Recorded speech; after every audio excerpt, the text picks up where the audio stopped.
முன்னாள் திமுக அமைச்சர் காவல்துறையினரால் கைது செய்யப்பட வாய்ப்பு இருந்தது.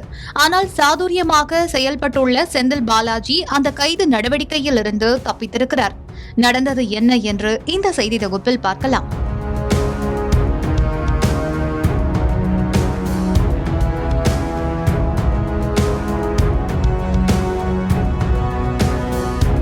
கடந்த சட்டமன்ற தேர்தலில் வெற்றி பெற்று முதலமைச்சரான பிறகு முந்தைய ஆட்சியாளர்களுக்கு எதிரான நடவடிக்கையில் விஜய் தீவிரம் காட்டி வருகிறார்.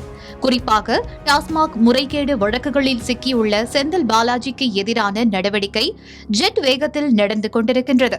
ஆட்சி ஏற்ற முதல் 2 மாதங்களிலேயே தமிழக லஞ்ச ஒழிப்புத்துறையினர் மூலம் இந்த முறைகேடு தொடர்பாக புதிய வழக்கு ஒன்று பதிவு செய்யப்பட்டுள்ளது.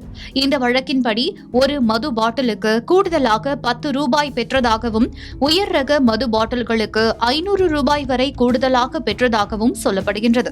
மேலும் மதுபானங்கள் கொள்முதல், பார் உரிமங்கள் போன்ற நிர்வாக முடிவுகளில் பெரும் முறைகேடுகள் நடந்திருப்பதாகவும் அதிகாரிகள் தெரிவித்திருக்கின்றனர்.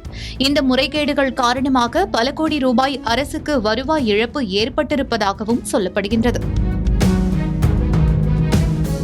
இந்த வழக்கில் முன்னாள் அமைச்சர் செந்தில் பாலாஜி, முன்னாள் டாஸ்மாக் நிர்வாக இயக்குநர், முன்னாள் மண்டல மேலாளர் உட்பட மொத்தம் 7 பேர் மீது வழக்கு பதிவு செய்யப்பட்டுள்ளது.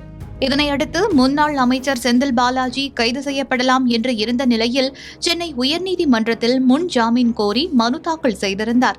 ஆனால் அந்த மனுவை நீதிமன்றம் தள்ளுபடி செய்தது. இதனையடுத்து உச்சநீதிமன்றத்தில் மேல்முறையீடு செய்யப்பட்டது.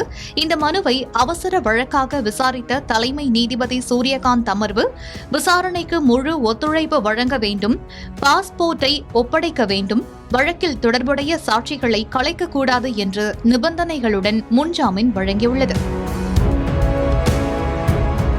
மேலும் டாஸ்மாக் முறைகேடு வழக்கு தொடர்பாக லஞ்ச ஒழிப்புத்துறை பதிலளிக்கவும் உச்சநீதிமன்ற நீதிபதிகள் உத்தரவிட்டுள்ளனர். முன்னதாக இந்த வழக்கு விசாரணையில் இருந்து உச்சநீதிமன்ற நீதிபதி வி மோகனா விலகுவதாக அறிவித்திருந்தார்.